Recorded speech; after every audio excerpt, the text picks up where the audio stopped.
We've had some amazing speakers today, specifically, not me, everybody else.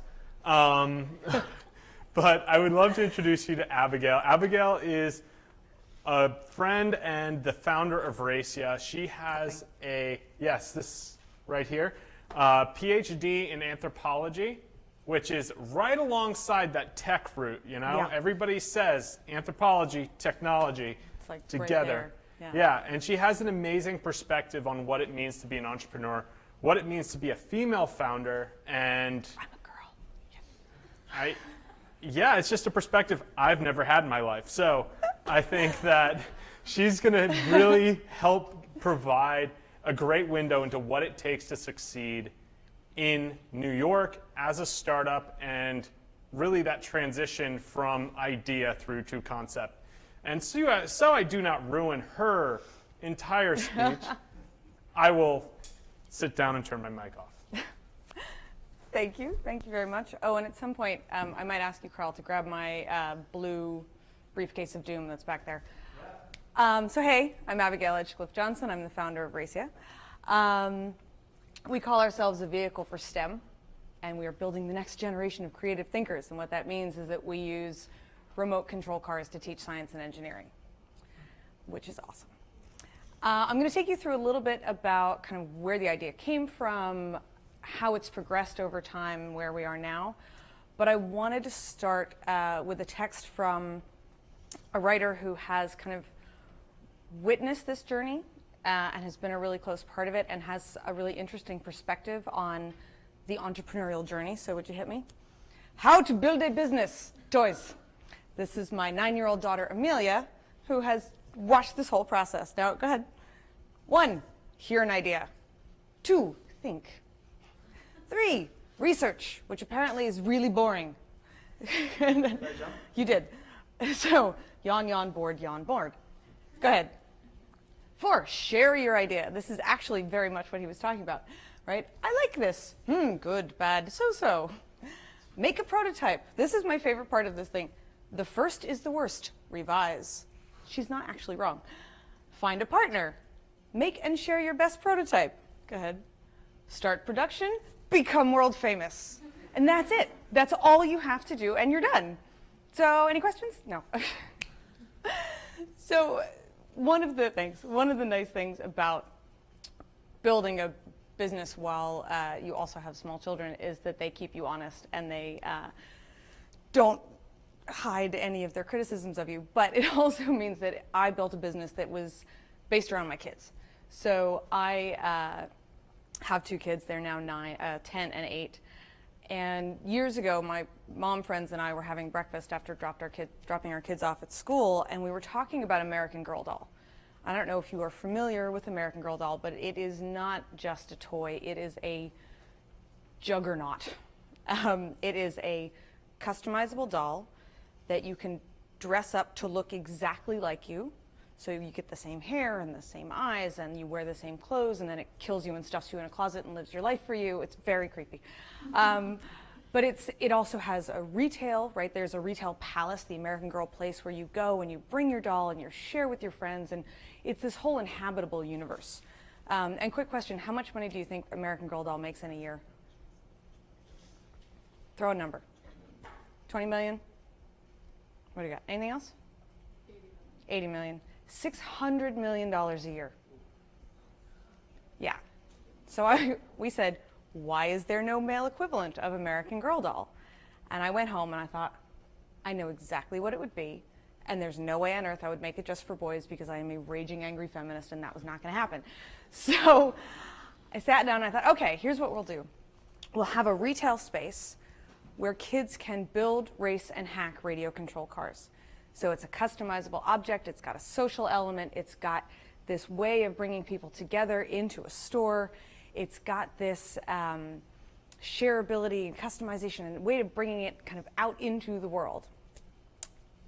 So this is the Racia retail experience as I designed it with the people I paid money to design this whole shop. And the whole idea was there would be an indoor racetrack, there would be, you know, a little maker space in there, there was going to be all this room where you could watch all this stuff happen.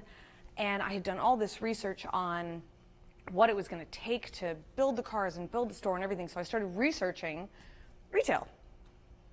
And I realized that that was the dumbest idea I ever had, because retail costs approximately $30,000 a month in rent before you have done anything else. Like, you've got no insurance on your staff, you've got no staff, you've got no product, you've got no build out, you've got no nothing. And so my big idea of a space for kids to build, race, and hack radio control cars was kind of a non-starter, right? But along the way, while I was trying to figure out how does one customize an RC car, I started hanging out in RC car chat rooms, which is as weird as it sounds, because RC car chat rooms are full of people who are not like me. They are mostly much older guys who live out in Queens, and they race these like $700 machines of doom. They are mini cars that are awesome, and they go 40 miles an hour, and they hit you in the leg, and it really, really hurts. But what these guys were doing when they were figuring out how to customize their cars was they were doing physics, and they were doing science, and they were doing chemistry, and they were doing engineering in order to make their cars do more things. And so as I'm developing this, and I'm figuring out how we're going to customize cars, and I'm figuring out how we're going to build all the retail space, I'm learning by listening to the people who are already in this community that there is a whole bunch of scientific underpinning to this, and that the car is a sort of natural delivery system for science. And the light bulb went off that if kids were going to be able to do more than just decorate a car and stick something on it, they were going to have to learn the science, which is where we came up with this whole idea that it was a vehicle for STEM, because we're so cute that way. And I'm going to show you a little video of what it looks like now, because the point of this whole long story was that we had to figure out how do you create that experience that I wanted, that customizable community experience. How do you create that in a box? So hit me. This is Racia. If we have volume, we don't have volume. There we go.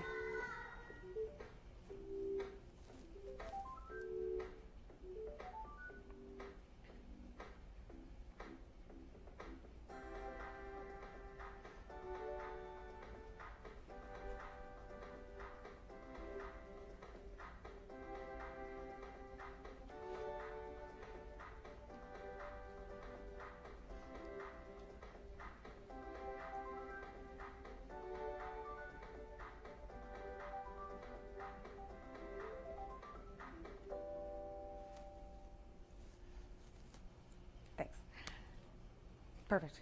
So so what we did is we made a car where you could take parts on and off really easily, you could change little bits of it out, and you could upgrade your car in a variety of different ways to make it possible to achieve different things. And we went to playgrounds to test it first of all, right? So we took this prototype, which is a hobby car, right? It's those things that the guys in Queens are racing, where we bolted on a bunch of stuff to the top to make it really easy for kids to make the modifications that we wanted them to be able to make. Because on a hobby car, if you want to take the motor out, you need to remove 7 different screws, all of different lengths, just to get at the motor. And then when you finally do get at the motor, you can't pull the pinion gear off, because I tried it, and I'm a little stronger than an 8-year-old boy, and I could not make it happen. So I was like, okay, if I can't do this, the kid can't do this. Which again, when you're thinking about your customer, if I can't do it, they're not going to be able to do it either, right? So we made some really basic modifications, these little wheel hubs, all these things to make it super easy for kids to try out the theory. Is customizing a car fun for a kid? Can they get that idea of doing multiple things to your car will actually make new things happen? And then because we had this whole science thing, and the science thing really became the driving force behind the car, does it actually work? Do kids learn any science from this whole process? So we developed a curriculum. We went into some science camps, and we worked with kids for over the course of a couple weeks with 2 different science camps, and we gave them formal kind of lessons in science and inertia and all that, and then they would go out with the car. And the feedback that we got from the teachers was, oh my God, this works so well, and the kids get it, and they get not just this is a thing I'm playing with over here, but they get that when they're playing with friction on the car over here, it directly relates to friction on a real car in the real world, or when something is sticking on a door, or when they need more torque to actually get more power to open something up. They were able to make those connections. So we did the research, built the prototype, tested the prototype with a bunch of kids.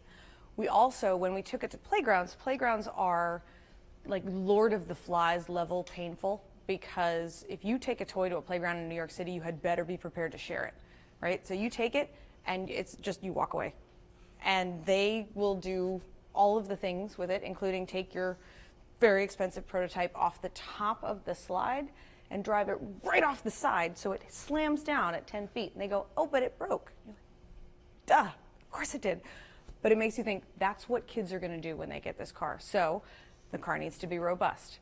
The other thing is kids would say, what else can it do? And okay, you'd say, well, what do you want to do? Well, I want to try driving it up the slide. I want to try driving it through the sand pit. I want to try this. And so the next idea was, okay, how do we get kids to do these scientific experiments? We give them a choose your own adventure booklet. So it's play with the car. Then it's, all right, what do you want to do? Do you want to drag something? Do you want to jump something? Do you want to pull something? Do you want to add things onto it, right? So that the booklet is that, what else does it do? So again, from the kids, we got, it has to be robust. From the kids, we got, it needs to be playful first, and it needs to offer up all of these other options. And from my own kids, because again, they're my test market, I got, by watching them and watching their friends play, that this had to be pre-assembled. Because when you watch kids play with toys that are very complex building toys, you recognize that they really appeal to the parents, but kids get bored easily. They stop playing with them, and then they just sit in a closet somewhere, and it's not a very satisfying play experience, right? So again, like watching the customers engaging with your base, watching the sorts of things that they are currently given, how are they interacting with the things they're currently given, and why is your thing going to be better? What problem is it going to solve, as you were talking about earlier? So we did all that research, and that was great, and this is this big ugly monster. And I went to a design firm, and I said, okay, I've done the research, I know my customers, let's build the car. And we talked about, all of the concepts of it and the theory of it and the, deep meaning of it, and we came up with this beautiful modular little machine where you can, whoops, go back, thanks, where you can take all the parts off and you can, slide all these little doodahs out and fix things up, and it's very cute and it's really fun, and the kids hated it. And they hated it because what they loved about this one is that it looks like it's okay to break it. It looks like it's okay to drive it off the top of the slide. It looks like it's okay to try and take something off and put something new on and kind of get your hands in there and mess with it. That one is too perfect, and it's too shiny, and it's too clean, and they were like, okay.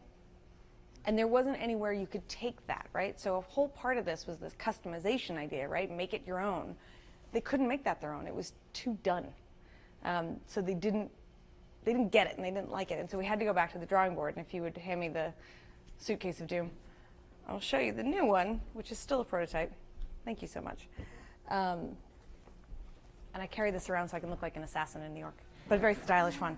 Although actually New Yorkers all know that just photographers carry these things. So this is our newest prototype. And what's fun about it is that it takes a lot of these elements, this kind of like hacked together mess, but it actually has simplified a lot of the manufacturing pieces, right? There's not a million different parts on the front. There's just a few parts on the front. We've made the whole design a lot more open, a lot more friendly. We've added in features like an expandable wheelbase, which the kids, for some reason, it blows their minds when they see that. And I'm like, it's a fairly simple thing, but they love it. And seeing them get excited about that was like, okay, when we're jettisoning, product ideas because they're too expensive or too complicated, that one we're keeping. Because that's the one the kids are like, whoa, okay, that's really cool. The other thing is we added in this ability to change the gear ratio really easily, because we had done a similar sort of, like a bike gear. We called it a wedding cake. So if you imagine two wedding cakes sort of opposite to each other, the way a bike gear would be, and there was a belt around the middle, and when the engine went, we discovered the phrase, if it's not burning, you're not learning, because it would smoke when it went too fast. which is not the best feature in a children's toy. I'm just going to put that out there. When you're designing, think about that. So we came up with this other way to change the gear ratio, which is a removable box that comes off, right? Obviously, we will be putting a clear plastic cover over this because you could get your hair in there, you could get your fingers in there, you could get your brother's fingers in there when you're mad at him. So there are things like that that we have to think about. But as we're prototyping, it's a constant evolution of the idea. It's a constant rethinking of how are we serving our customers best, how are we serving their needs, and how are we getting them excited, right? So the other thing is, because you can take this off, you can put a power takeoff on here. This becomes, if you're familiar with tractors, a power takeoff basically allows you to use the engine power for other things, or the motor power for other things. So we're helping kids develop their own accessories to go on here. And we did some events where kids came up to us and we said, well, what would you use that for? And one kid said, a bubble blower. Oh yeah, cool. Another kid said, you could do projectiles, like sort of whirligig projectiles. Another kid said, you could make a vacuum. I was like, oh my God, you could make a vacuum, you're totally right. So again, you talk to your customers and you get ideas for products that may end up being impossible, but you want to open it up so they can give you that feedback and give you those ideas. Would you hit me there? Thanks. So, these are our kind of basic concepts that drive where we are, which is that scientists are constantly sort of racing to discovery, right? So that's what we want our kids to be doing, is challenging themselves, challenging each other, pushing the boundaries forward. And that all play is learning, so that the foundation of our company is not the science teaching, it's science playing. And that through play is where kids are going to be most excited, where they're going to learn the most, where they're going to share the most. And they have to keep evolving in order to keep up. Would you hit me one more time, baby? And this is the other thing. So remember, we started with this whole idea of this community, right? I wanted this to be this big social toy. So how can I build a big social toy without a big social space? Big social space online. So it's an online community where kids can share with each other. They can show each other, like, oh, I did this horrible, disastrous thing. Isn't this awesome? And somebody else says, I did this thing and it worked and it was great. And so when they're designing a vacuum cleaner for the back, they share it with each other. When they discover a really cool science video on friction, or really that's what I do, we put those up on there. So we're constantly talking to our community, working with our community, building a community around this. So again, it's not just, and again, as a parent, there's a one and done toy where you buy it, like a Sphero, sorry guys, for, $200, and the kids are really excited about it and they love it and they buy it and they play with it, and then they never touch it again because there's no reason for them ever to touch it again. The community gives the kids reasons to touch it again. They give it, more life, new life, and helps propel them and us forward. So just to take you through that journey, you come up with a crazy idea, say, this is the thing, it's going to be the store, and you're going to spend money pursuing that thing. And then you're going to go, yeah, no, and you have to go and you pivot, right? You've heard the term pivot. So you pivot to, it's still the same central core of the idea, but executed slightly differently. And then as you do the testing and you meet with your people and you say, okay, I got it, this is the thing, we know what we're doing, we're going to build it and it's going to be beautiful and the kids are going to love it, and then the kids hate it. So you pivot again, and then you test it again, and you figure out that you need to test it more cheaply each time, because you can waste a lot of money. Here is the phrase that my advisor tells me all the time, is that when someone is willing to help you with your company for money, that's a business transaction. They are not helping you. It is a business transaction. You should treat it as such. So people would say, oh, I can help you develop your product. And what they meant was hire me to develop your product. So they're not doing you a favor. Treat it like a business transaction, negotiate them down, and figure out a cheaper way to do it. But yeah, that's us, that's Racia, and my last word of wisdom to you would be to say yes. So we've had a series of opportunities that have come to us because people have offered us something insane and we have not been ready, and we've said yes anyway. So the best experience of that was when we got a call from Good Morning America, and they said, we're doing a story on girls' STEM toys. Can we put your car in just the promo? You won't be on the main thing, we'll put you in the promo. And I was like, sure, yeah, okay, we can do that. Then they saw the car and they talked to us some more, and they called us back and they said, actually, we've decided that we want you on the main program. Do you have 4 cars that we can drive around on the set while the producers, while the presenters are talking? And I was like, Yes, we definitely have 4 cars that totally work, and it's going to be fine. Absolutely, we can do that. But you say yes, and you do it anyway, and you're on Good Morning America, and you make your daughter drive the cars around because she knows how to build a business. And you get a lot of traction out of that, right? So the key takeaway there is just say yes to random stuff. And although, as you were saying, sometimes your investors are going to try and get you to do things you don't want to do that are not right for the business. If it's right for the business but you're not ready, do it anyway. That's it. Thank you.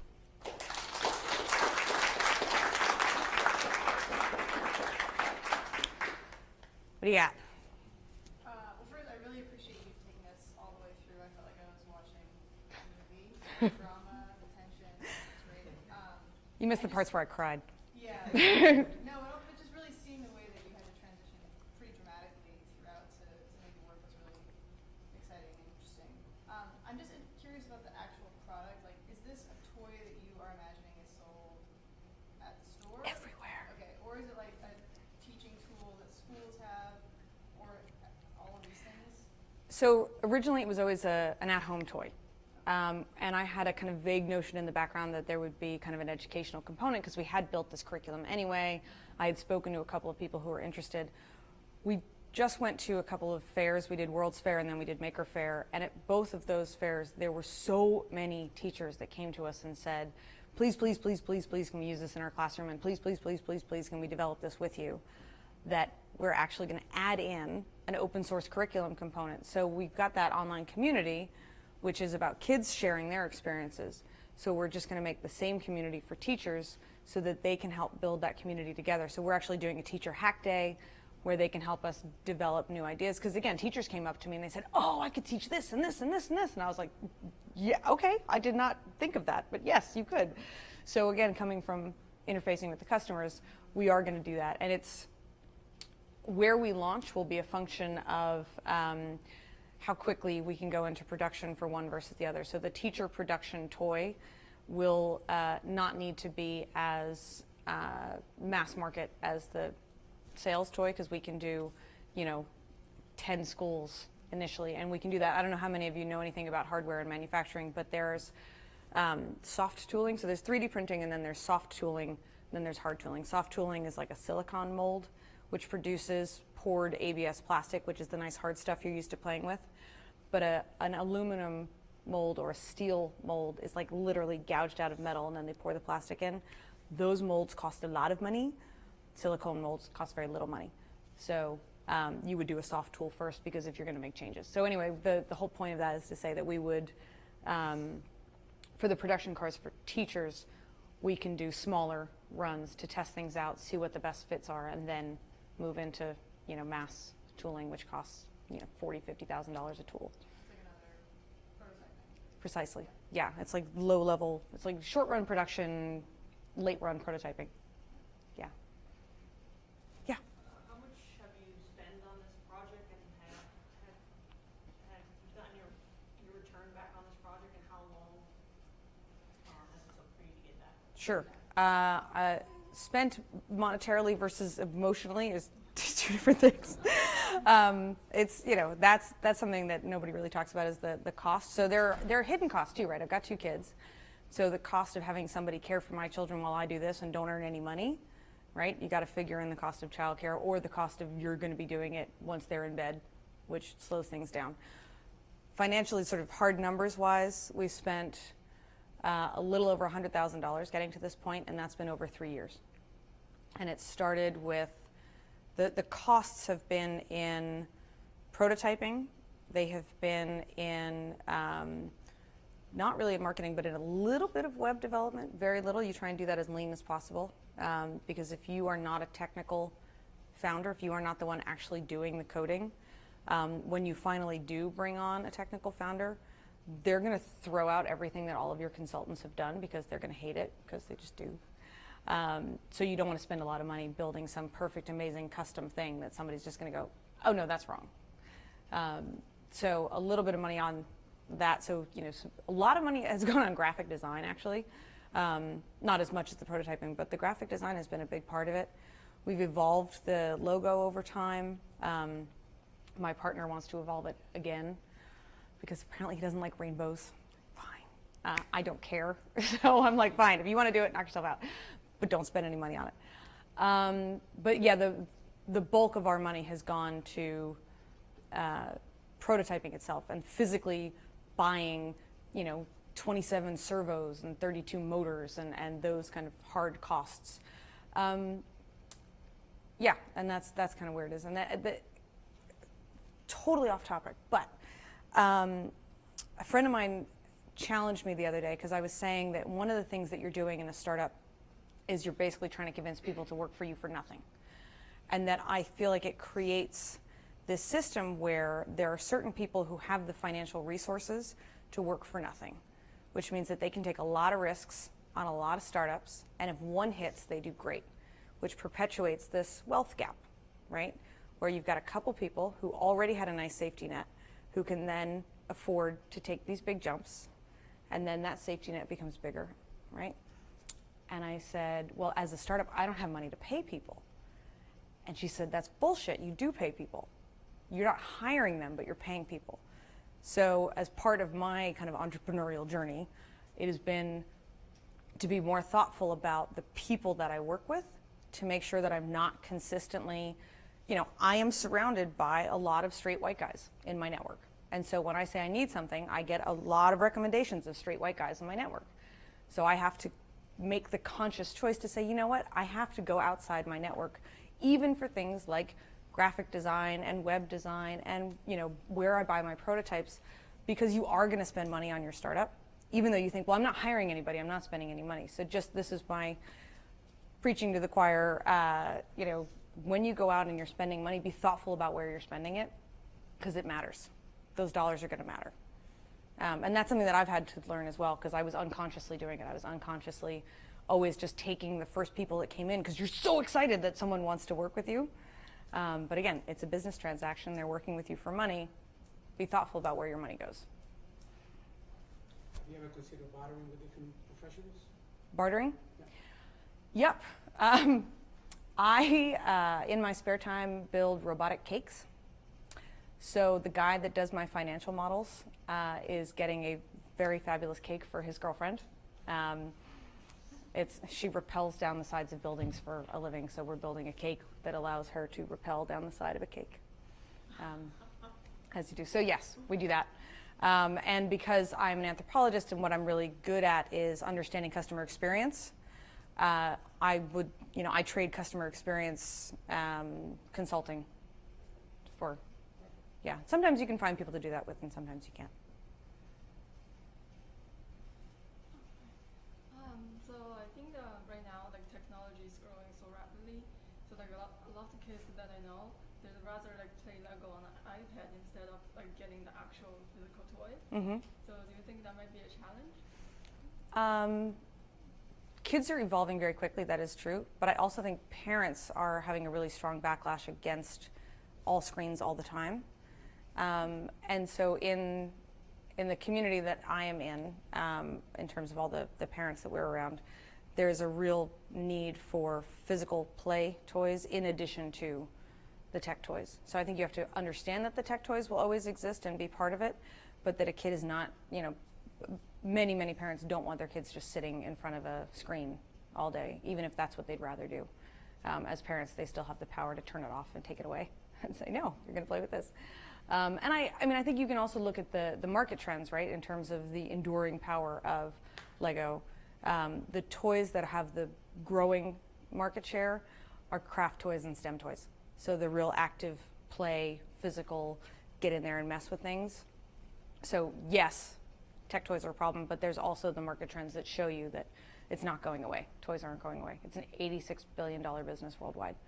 Physical play toys. John, one more question. Have you decided how much to charge, or what was the process to decide per unit cost? So that is predominantly a function of what's called the BOM, which is the bill of materials. So every screw that you put into your piece has a cost, right? So every single piece of plastic on this, every single screw, every shock, every wheel has a cost. So your whole goal is to try and bring that cost down as low as possible, bring that BOM cost down as low as possible. And then stores ask for a 3x multiple. So if your manufacturing cost is $25, they want to sell it for $75 to $100. So that's what determines the price. So we are currently aiming for that $100 range, but we're not sure we're going to make it. And we certainly won't make it initially, right? That's why toys at specialty retail are much more expensive than toys at mass market retail, because when you talk to a manufacturer, the cost of 5,000 units, the individual cost per item is significantly higher than the cost for 25,000 units per item. So going mass allows you to bring the cost down. But there are a lot of challenges because everybody along the retail chain needs a chunk. So that's why those margins are so high. That also varies between different kinds of startups. So in restaurants, you're going to have, that's going to be more like a 1.5x. In unless it's pizza, in which case it's an 8x. If you're That's a very specific number to have at your fingertips. I owned a restaurant for 3 years. If you're looking at small consumer goods, so small injectable plastic goods, you're looking at a 7x multiple to bond. Electronics, 3 to 4x, and then if you're looking at video, media, or games, you tend to want to have it be around 40 to 50x. Which is why the investment numbers are so different, right? In terms of what people will invest in your business, because they want to know how much money they're going to get based on how much they put in. So that software 40, 50x means that they're getting much, much higher investments right away because the potential is so much bigger. But that could also be part of the individual too, right? Because I drive my market. Like, I'm an architect. When somebody wants to hire me, you go to a typical architect. Let's say he's charging $3.50 a square foot. Yes. I come in and I said, I want it $10. And then they argue with me, but I tell them this is what I could bring to you. This person don't have. So That's your value proposition. Yeah, that's your unique selling proposition. No, but I said, Right. that's how I do my business. Yeah. Because you said this is X for the restaurant business. But if I'm going to a Peter Luger's, they'll make the price. Yeah, that is your unique selling proposition and what your brand brings to the table. Where if you look at say Grey Goose versus Absolute, Grey Goose, the reason why they charge the price they do is because that's what's driving their market. They didn't have a market until they increased the height of their bottle by 2 times and tripled the price. That's what's driving their market. It's the idea of conspicuous consumption. It's the idea of you go to Peter Luger's that you can be seen going to Peter Luger's. You go to Starbucks so you can be seen carrying a Starbucks cup. It's the idea that I just thought you went there to pee. that's also Crate and Barrel as well. Yes. And so it's the idea of conspicuous consumption. If you look at it from the perspective of what would you pay to be seen doing something, that's the kind of thing that enables you to apply that now 14x, 100x, 500x, whatever the multiple is. But in real terms, to survive, those are the multiples we generally shoot for. And they're going to be dependent on your customers, right? Your customers are going to be willing to pay. That's classic market is, right, because a parent is going to be willing to pay a different amount of money for a STEM toy than they are for just a regular RC car or a board game, right? So you need to understand who your customer is. And there are things like, does your customer use an iPhone or do they use an Android? Those are very different people. And understanding that means you have to understand what kind of money they're willing to pay for things. So when you understand your customer, that is part of the pricing. So like in a business like ACI, you're gonna hire both engineers and designers. Like, is that true? Like, how do you think that to communicate good ideas and come up with like a complete concept like into reality? And then how do you find the problem in people in different fields? Yeah, so they have to be able to communicate with each other, and they are doing slightly different things. And your engineer will tell you that they have to drive all of the decisions because they're the ones who are working in the CAD and making it all perfect. And your industrial and designer engineer will tell you that they have to be the ones driving the product and making all the decisions. You as the entrepreneur need to be able to say, okay, these are the mechanical specs that I know are going to be vital, and these are the industrial design specs that I know are going to be vital. And it's your job to bring them together and kind of force them to work together, but you shouldn't be forced, right? You open the lines of communication, you set up a kind of pathway for, okay, we're going to make this decision that moves you forward, and we're going to make this decision that moves you forward, now go. And so you find people that can work together. The thing that I've found is working with people in really small chunks. Give them a small, specific task to do, rather than like, I'm going to hire you to be my CFO because we just met at a party and you're great. You know, you hire them to do one thing, and if that one thing goes well, then you hire them to do another little thing. And if that little thing goes well, and then you build from there. So that's how you find the right people. And I speak as someone who has found some of the wrong people and had to fire them. So it does happen, right? You'll get people and you're like, oh my God, you're so exciting, you're so amazing, and we're going to be great, and you suck. Why is this not working? And you'll figure it out. But it's a lot to do with chemistry, particularly at a small company very early on, since nobody knows what's happening and what's going on. They need to be comfortable with change, and they need to be comfortable with uncertainty. They need to be comfortable with you going, I know that's what we were going to do, but now we're going to do this. And they have to be like, all right. And with that,